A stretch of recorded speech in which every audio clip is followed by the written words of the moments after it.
Assalamualaikum warahmatullahi wabarakatuh. Sobat Gentayangan, jumpa lagi dengan gua Om Adi di channel favorit kita Gentayangan. Apa kabar Sobat Gentayangan hari ini? Gue berharap lu dalam kondisi yang baik, dalam kondisi yang sehat, sehingga lu semua dapat menjalankan aktivitas lu dengan prima. Dan sekarang, siapin diri lu untuk merenung.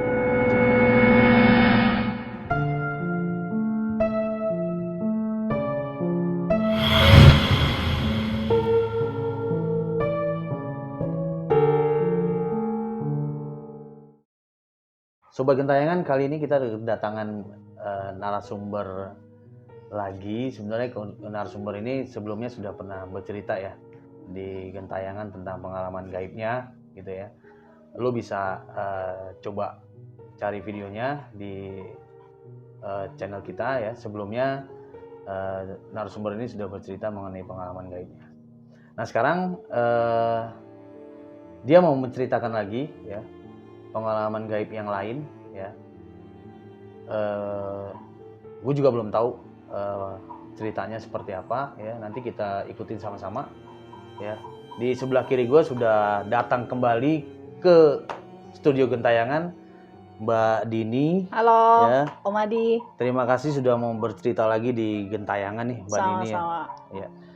Kayaknya sih cerita kali ini bakal lebih seru nih dari cerita yang sebelumnya ya. Nggak tahu sih. Yang masing-masing cerita punya ceritanya sendirilah, keseruannya sendirilah. Tergantung orang mandangnya gimana. Sip. Oke, Mbak Dini, kali ini mau cerita mengenai apa nih? Pengalaman gue kali ya, pas naik gunung ke Cikuray tahun 2016. Oh, jadi suka naik gunung juga nih ya? Sebelum pandemi ya. Oke. Gimana tuh ceritanya? Gue langsung cerita nih. Iya, silakan. Oke. Jadi tahun 2016 itu gue naik ke Cikuray. Kita itu waktu itu berdelapan, bulan apa gue agak lupa deh ya. Tapi pada saat itu musim hujan gitu. Jadi waktu itu meeting pointnya itu kita di kosan temen gue di daerah Depok. Kebetulan nih sebetulnya gue itu punya grup naik gunung sendiri itu. Gue punya grup sendiri. Tapi pada saat itu temen kuliah gue ngajakin naik gunung kan. Nah yang gue join sama mereka ini, jadi mereka itu anak-anak satu kosan gitu. Tapi sama-sama kuliah di Gundar juga waktu itu. Cuman kita beda jurusan aja gitu. Nah waktu itu malam-malam meeting pointnya di kosan temen gue ini, ketemulah kita di sana. Waktu itu kita berdelapan, 3 cewek, 5-nya cowok. Pas nyampe di sana ya udah kita biasalah ya, sebelum berangkat kita prepare semua perlengkapannya, udah gitu makanannya kita siapin di sana gitu. Pas mau berangkat jadi ada nih temen gue namanya Igoy lah ya, namanya Igoy. Waktu itu kebetulan untuk pendakian ini dia leadernya begitu, kita jadiin dia leader. Dia itu di sana itu diledekin sama ceweknya. Diledekinnya cie mau ketemu mantan, kata dia gitu. Seneng lu ya, kata dia gitu. Diledekin tuh sama ceweknya, terus kata cowoknya, iya dong gitu-gitulah, pokoknya dibalikin gitulah ya gitu. Pada saat itu gue nggak ngerti nih maksud bercandanya nih apa begitu kan. Gitu. Ya udah akhirnya malam itu kita berangkat ke Cikuray. Pas nyampe sana itu pagi, mungkin sekitar subuh kali ya. Nah rencana kita itu sebetulnya pengen mulai trekking itu di sekitar jam 7 atau jam 8. Cuman pada saat itu kondisinya hujan. Karena kondisinya hujan akhirnya kita neduh dulu, nunggu hujan berhenti dulu di pos pemancar kalau nggak salah deh. Gue naik waktu itu Cikuray lewat jalur pemancar itu gitu.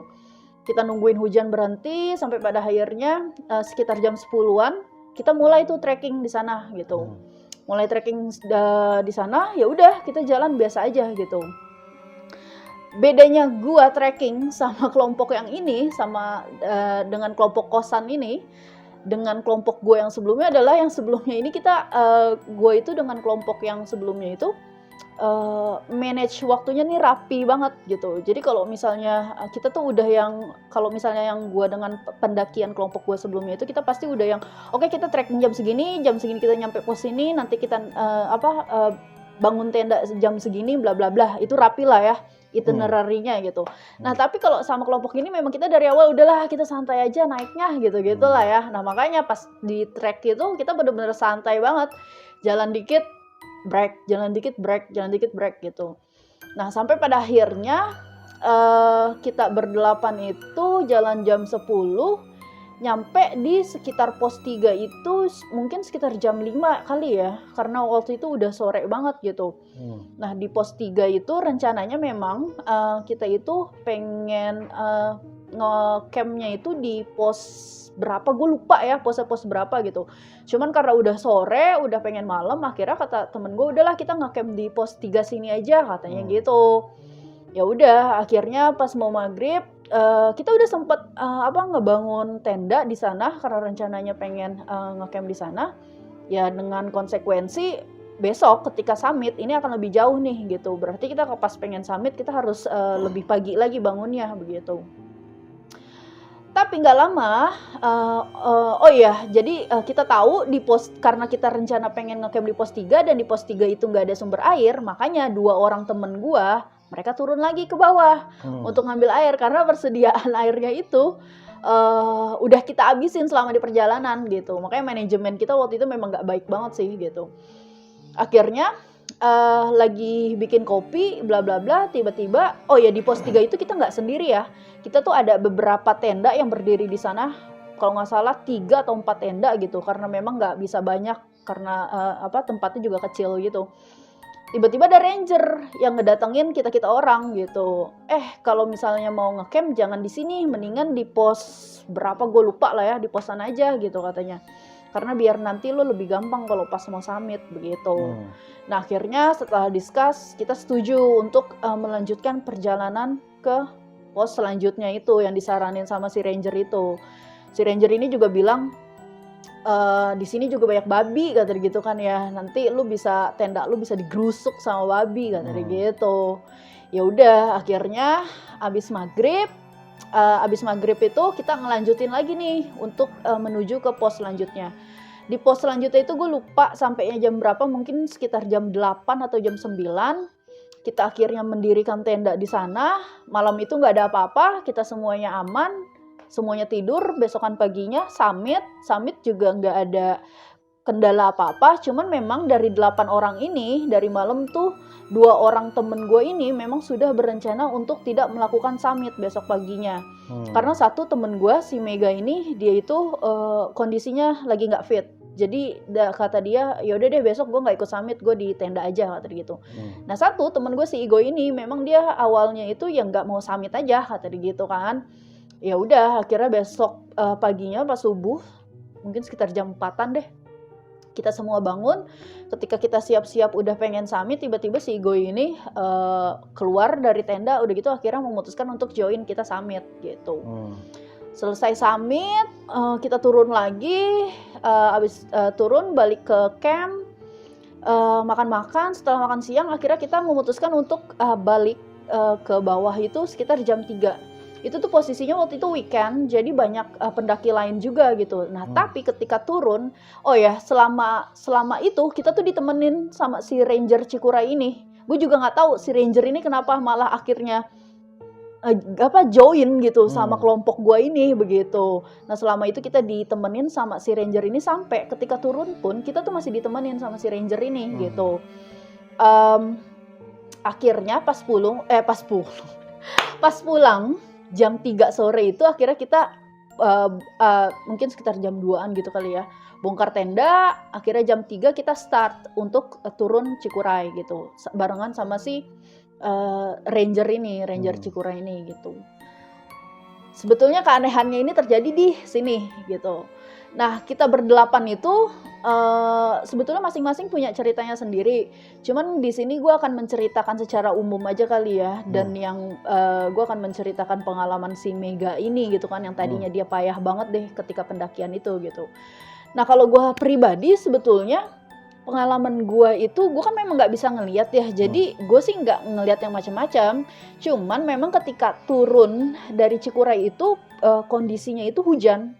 Hujan, jadi tuh kabut turun, jadi jarak pandang kita itu jadinya kecil gitu kan, pendek gitu. Jarak pandang kecil.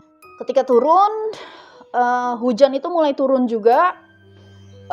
Setelah itu kabut turun, jadi jarak pandangnya itu jadi pendek gitu, karena kabut bener-bener turun banget ketika kita turun gitu. Nah, selama kita turun, kita tuh dilewatin sama beberapa pendaki juga nih, gitu kan. Sampai pada akhirnya confirm, kan jadi si rangernya itu dia bawa apa? HT ya?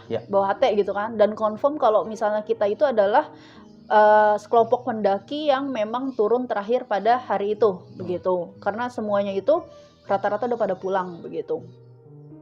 Nah, kalau gue pribadi ngalaminnya itu ketika turun itu gue ngalamin halusinasi gitu. Halusinasinya berupa, jadi ketika gue lagi turun, pelan-pelan kan, karena kondisinya menurun, jalanan licin, jadi semuanya juga temponya jadi pelan semua gitu. Dari kejauhan, gue tuh ngeliat di sebelah kiri sini, gue ngeliat jadi ranger Cikuray yang nemenin kita itu, dia tuh pakai topi koboi gitu.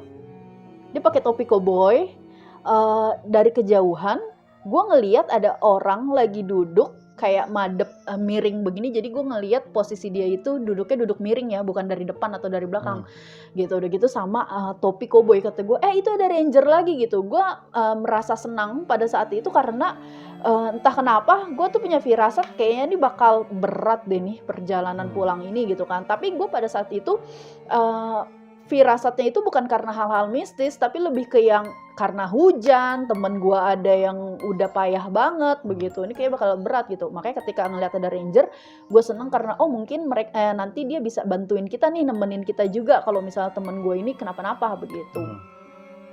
Tapi ternyata pas makin deket itu ternyata bukan orang, itu tuh batang pohon. Itu tuh batang pohon yang padahal kalau gue lihat itu dia kayak lagi duduk begini begitu si rangernya itu gitu. Pas udah makin deket, ternyata itu batang pohon gitu. Udah gitu pada saat itu waktu awal turun itu kalau nggak salah posisi gue masih di belakang. Jadi ketika kita turun tuh kita benar-benar bikin satu jalurnya tuh jadi cowok cewek gitu. Dan gue tuh kebetulan dapat di belakang gitu kan, sama temen gue sebelum akhirnya cowok nih di belakang gue gitu. Nah pas lagi turun gitu udah kan akhirnya itu nggak jadi hal yang besar menurut gue gitu kan. Cuman temen gue di belakang aja nih yang tahu gitu. Gue kira itu ranger. Udah kata gitu kan, lanjut lagi gitu. Gak lama kemudian gue ngeliat lagi nih ada orang di depan di sebelah kanan, tapi dia lagi sendirian gitu kan di pinggiran trek gitu, di pinggiran trek. Gue kira itu orang gitu. Tapi ternyata makin lama makin deket itu bukan orang, itu batang pohon lagi. Gue kena 2 halusinasi pada saat turun itu gitu kan. Gitu. Akhirnya pas dilihat ternyata bener batang pohon di sampingnya tuh jurang. Begitu. Akhirnya kita turun. Tapi kan namanya di gunung ya, jadi even itu hujan deras karena pohonnya rindang. Jadi yang nyampe ke bawah tuh airnya nggak sederas kalau misalnya kita di ruang terbuka gitu kan gitu. Akhirnya kita turun, pas kalau nggak salah itu mungkin sekitar jam 4 atau sekitar jam 4:30 deh, gue lupa lah ya untuk timelinenya itu. Kita berhenti untuk makan. Kebetulan temen gue si Igo ini dia pengen boker juga begitu. Akhirnya kita break dulu di situ kita masak. Kalau nggak salah kita makan sama ngopi. Nah si Igo ini dia melangsungkan hajatnya lah gitu. Setelah makan, kita lanjut lagi jalan. Udah mulai maghrib dong. Kata gue gini, kok ini perjalanan jauh banget ya, gitu kan. Perjalanan jauh tuh gue memang tahu gitu ya, trek Cikuray jalur jalur pemancar tuh memang tajam banget gitu. Cuman gue nggak expect bakal sejauh ini pas turun. Karena menurut pengalaman gue mendaki gunung sebelumnya itu, ketika naik sama turun itu tuh pasti turun itu jauh lebih cepet ya kan. Misalnya naik 4 jam ya turun bisa lah cuma 2 jam gitu kan gitu. Nah cuman ini kok ya yang tadinya ekspektasi kita, oke kita nyampe di bawah maghrib nih, tapi kok ini kita belum sampai kemana-mana gitu, masih jauh banget ini kata dia gitu kan. Tapi itu cuman gua utarakan di hati aja gitu. Itu cuman perasaan gua, anjir jauh banget nih gitu kan. Dan kita belum ngelihat ada tanda-tanda suara pedesaan gitu kan, suara motor, suara toa masjid gitu-gitu. Akhirnya temen gue ini makin payah nih, si Mega ini. Nah, si Mega ini dia itu di backing sama si Igoy ini. Udah gitu si Mega ngomong sama si Igoy, "Goy, kok tas gue berat banget ya," kata dia gitu. Padahal si Mega nggak bawa carrier, dia cuma bawa ransel aja. Gitu, cuma bawa ransel. Yang lainnya pada bawa carrier, dia bawa ransel gitu. Udah gitu kata si Igoy, "Ya udah keluarin aja barang-barang lu," kata dia gitu. "Lu bawa tas kosong aja," kata dia gitu.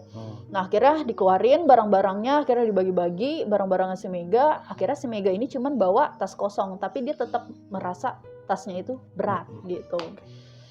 Udah kita lanjut perjalanan. Akhirnya pas pengen maghrib, karena udah gelap kan, akhirnya si ranger ini bilang, oke kita berhenti dulu yuk di sini, kata dia gitu, sambil nunggu azan maghrib katanya gitu. Ya udah, akhirnya kita berhenti. Udah gitu kata si ranger ini begini, yaudah deh yang pada ngerokok, tapi istilahnya ya, tawar-tawarin deh katanya gitu. Soalnya terus si ranger ini nanya, "Siapa di sini yang bisa bahasa Sunda?" kata dia gitu. Nah, temen gue yang cewek ini, yang si Devi ini nyaut, "Saya ngerti," kata dia gitu. Udah gitu si rangernya ini ngomong pakai bahasa Sunda, "Siapa tadi yang pas kita lagi break di atas itu yang makan tapi nggak nawar-nawarin," gitu. Udah gitu temen-temen gue pada nyaut, gue nawarin gitu-gitu. Biasa kan ya kalau kita mau makan, ayo makan gitu-gitu kan. Tapi tahu sendiri kan maksudnya kemana gitu kan. Nah, si Mega ini dia baru inget, "Oh iya tadi gue di atas gak nawar-nawarin," kata dia gitu. Udah gitu, ya udah tawarin gitu. Ya udah tuh akhirnya yang pada ngerokok pada gitu ya, pada ngomong gitulah gitu. Selesai dari ngerokok itu akhirnya kita lanjut jalan lagi. Pas dia lanjut perjalanan, tetap gue merasa perjalanan itu treknya masih panjang banget. Sampai pada akhirnya si Mega ini udah bener-bener payah banget si Meganya ini. Akhirnya kita lanjut deh gitu. Si Mega ini dia itu sempet di tengah jalan itu dia berhenti, terus dia nengok ke Igoy gitu kan. Terus kata si Igoy, "Gol," kata dia, kan dia memanggilnya Megol ya kan ya. "Gol, madep depan," kata dia gitu. "Silo," kata dia gitu. Oh ya udah, Mega pada saat itu nggak tahu kan maksud si Igoy ini apa gitu. Ya udah, akhirnya kita lanjutin perjalanan, bla bla bla bla bla, sampai pada akhirnya gue tuh posisinya udah ganti ya, gue tuh di depan, jadi cowok, gue di depan. Nah, yang si Mega ini karena dia lemah, dia akhirnya di belakang, dibantu sama si ranger ini juga untuk jalan begitu. Dia saking lemahnya sampai ditawarin sama ranger, "Mau saya gendong nggak?" gitu, karena dia benar-benar lemah banget pada saat itu gitu.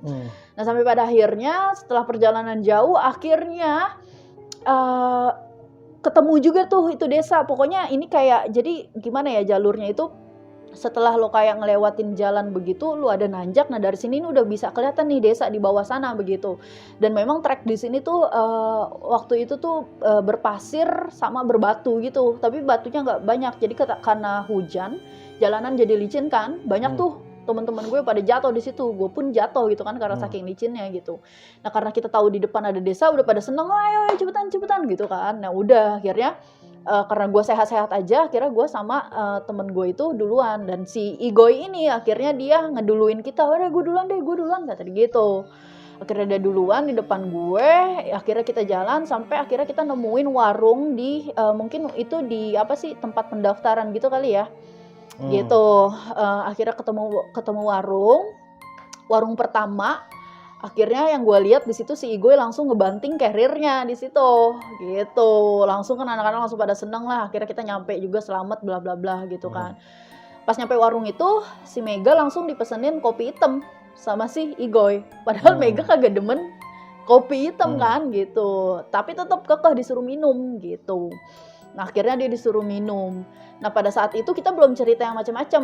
Nah, di perjalanan pulang kan kita naik losbak gitu kan. Baru dia tuh pada cerita, wah bla bla bla bla bla bla gitu. Tapi belum yang ke horor-horornya dan kejadian masing-masing orang alamin selama di trek tadi gitu. Tapi yang pasti kita semua sepakat bahwa trek turun itu bener-bener panjang banget. Karena kita start untuk turun jam 3, kita baru nyampe-nya itu jam 9. Berarti kan total 6 jam. Itu total 6 jam tuh impossible banget. Gue nggak pernah turun gunung selama itu gitu kan. Even di Sumbing pun gue turun itu nggak nyampe 6 jam. Akhirnya total perjalanan turun kita itu 6 jam kan. Kita start jam 3, nyampe di warung itu akhirnya kita jam 9 malam. Dan kita tuh benar-benar kecapean semuanya gitu. Tapi yang jelas gue lihat si Mega akhirnya ketika sudah melihat perkampungan, udah ketemu sama orang-orang lain, akhirnya dia happy lah ya gitu. Begitupun si Ranger ini gitu. Dan pada saat itu juga gue nggak bisa mikirin sih nasib gue dan temen-temen gue itu akan seperti apa kalau misalnya si Ranger ini nggak nemenin kita begitu. Dan sampai sekarang pun gue nggak tahu kenapa si Ranger ini nih bener-bener ngikutin kita dari awal. Itu tuh bener-bener dia ngikutin kita sampai akhirnya dia ngebangun tenda sendiri di deket tenda kita gitu. Dari naik sampai turun gitu. Nah akhirnya di situ kita masih belum berani cerita apa-apa. Sampai pada akhirnya pas naik Losbak udah mulai ada yang ngomong-ngomong deh, cerita-cerita lah gitu kejadiannya apa aja begitu. Nah jadi kalau gue sendiri tadi ngalaminnya itu kan perjalanan panjang sama ngeliat halusinasi 2 orang itu kan. Nah kalau si Mega ini jadi ada temen gue namanya itu, aduh gue lupa ya namanya siapa, namanya Febri sih tapi nama panggilannya gue lupa ya namanya siapa.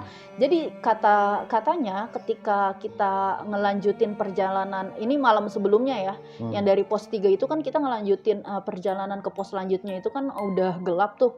Nah katanya ketika lagi naik itu dia itu merasakan ada orang di belakangnya, padahal mah nggak ada. Malam itu kita doang yang lanjutin perjalanan ke pos selanjutnya, dan gue tidak bertemu dengan pendaki lain gitu ketika ngedaki itu gitu.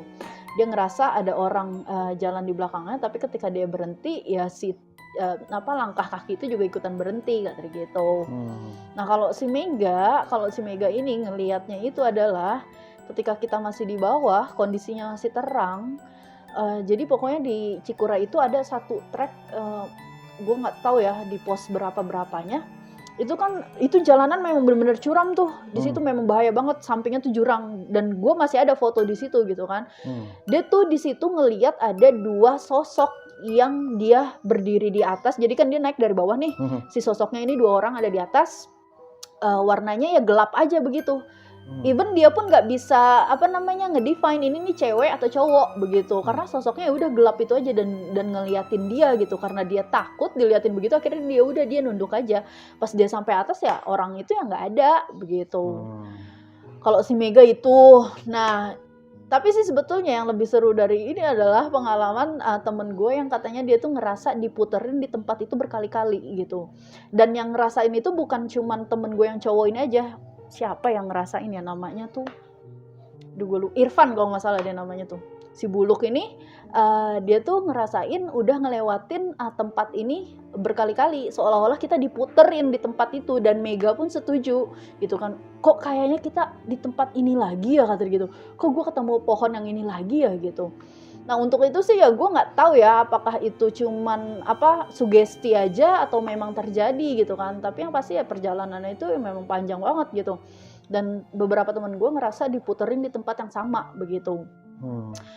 Sebetulnya yang lebih seru lagi, si Mega ini malam sebelumnya pas di tenda, pas tidur di tenda, dia itu mimpi didatengin sama nenek-nenek yang dia tuh nggak kenal. Nenek-nenek itu siapa begitu di gunung itu gitu. Nah itu Mega mimpinya itu. Nah sebetulnya cerita yang seru itu dari si Igoi ini gitu. Ini ada hubungannya mungkin ya, sampai pada akhirnya kita dikerjain lah, gue nyebutnya dikerjain sih di Gunung Cikuray gitu. Nah si Igoi ini kalau lu tahu di Cikuray itu kan ada berita ya, tahun 2009 itu sempat ada pendaki juga yang usianya itu baru 18 tahun, cewek, namanya itu Reni. Ceritanya udah banyak di Google. Kalau lo pengen tahu cerita lengkapnya lo googling aja tentang si Reni ini, yang dia itu hilang di Cikuray dan sampai sekarang tuh nggak ditemuin jasadnya begitu. Ternyata bercandaan di kosan itu antara Igoi dan ceweknya pada saat itu tuh adalah maksudnya si Igoi itu jadi ternyata dulu punya mantan namanya Reni. Gitu. Jadi si mantannya ini dari kosan nih, si ceweknya ini dari kosan nih udah ngebercandain kan, seneng lu ya mau ketemu mantan lu ya, begitu. Karena namanya, maksudnya namanya yang sama, begitu. Nah, kan si Igoy kan rencananya pada saat itu dia kan gak mau ikut muncak. Tapi dia tiba-tiba pas subuh-subuh itu dia keluar dari tenda, akhirnya memutuskan untuk join kan. Itu katanya akhirnya dia cerita pada malam itu dia tuh mimpi ketemu sama cewek yang naked gitu. Dan dia nggak kenal ceweknya itu siapa, tapi cantik, tapi naked gitu kan. Gila, di gunung mimpinya begitu gitu kan, tapi dia nggak tahu cewek itu siapa. Ternyata dia kan memang bisa ngeliat juga, ternyata selama turun itu, carrier dia itu ada yang naik, si cewek ini nih ternyata naik di carriernya, begitu. Nah, pada saat yang tadi yang kata gue yang dari atas sini kita udah bisa ngeliat desa itu tuh ada satu momen si rangernya ini ngeliatin ke belakang Igoy, udah gitu dia ketawa kan. Terus si Igoy punya firasat, wah kayaknya dia tahu nih, kata dia gitu. Makanya setelah itu kan si Igoy langsung, udah gue duluan deh, kata dia gitu kan. Gitu. Tadinya kan dia di belakang tuh nemenin si Mega itu, gitu. Ya udah, akhirnya pas momen dia ngejatuhin carrier, karena dia tuh emang udah berat banget sama carriernya itu karena udah digendong kan, ada cewek yang ikut ke carriernya itu, akhirnya dia banting carriernya dan ya udah selesai di situ sih, begitu. Dan ya mungkin karena sompral juga kali kita ya ngomongnya sembarangan gitu kan, padahal kan kalau misalnya di gunung ya jagalah omongan gitu, tapi ya namanya juga anak kosan, masih muda gitu kan. Gitulah kurang lebih ceritanya. Wow, itu sih perjalanan yang berat banget ya ke Cikuray ya. Berat sih, dari aslinya juga memang trekking Cikuray itu berat gitu. Tapi gini, itu kan lo bilang tadi ada perempuan yang naik di carriernya Igoy ya, waktu dia pakai carrier itu kan di bawah-bawah. Pas turun. Nah, itu Igoy sadar ada yang naik? Ada, sadar. Karena dia memang bisa ngelihat. Wow. Dia memang punya keahlian lebih itulah gitu. Jadi dia emang tahu ya ada yang naik? Iya. Nah makanya pas waktu masih di atas itu kan tadi gue cerita ada momen ketika si Mega ini dia nengok ke Igoy kan. Nah terus si Igoy bilang, udah lo ngadep depan aja gue, kata dia gitu kan.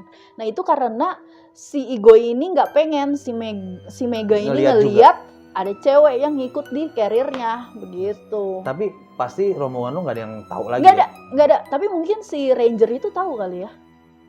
Oh makanya dia tadi makanya ketawa-ketawa dia senyum, ya kan gitu. Wah. Terus waktu lo sampai di warung, kan si Igoy langsung taruh carriernya langsung banting. Gue ngeliat banting deh. Itu carrier. Si Igoy ada hubungannya nggak? Kayak dia ngasih kopi pahit ke Mega itu? Gue nggak tahu ya, tapi mungkin ya karena si Igoy ini tahu kali ya, gitu. Ya mungkin ada kali ya hubungannya kali gitu. Gitu. Wow, itu sih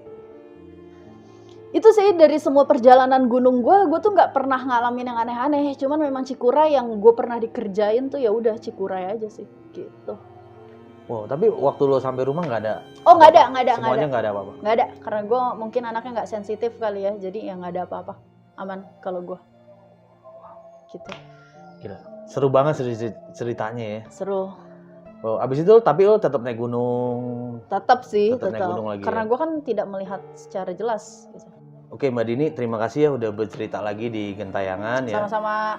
Mudah-mudahan nanti ada cerita yang lain yang bisa diceritain lagi di Gentayangan ya. Oke. Sob, gitu aja pengalaman dari Mbak Dini. Kali ini pengalamannya di gunung ya. Kita sama-sama dengar, mengerikan ya pengalamannya di Gunung Cikuray ya. Semoga kita tidak mengalami hal-hal yang sama seperti Mbak Dini yang pernah alamin ya, dan rombongannya ya. Gitu aja. Terima kasih. Wassalamualaikum warahmatullahi wabarakatuh.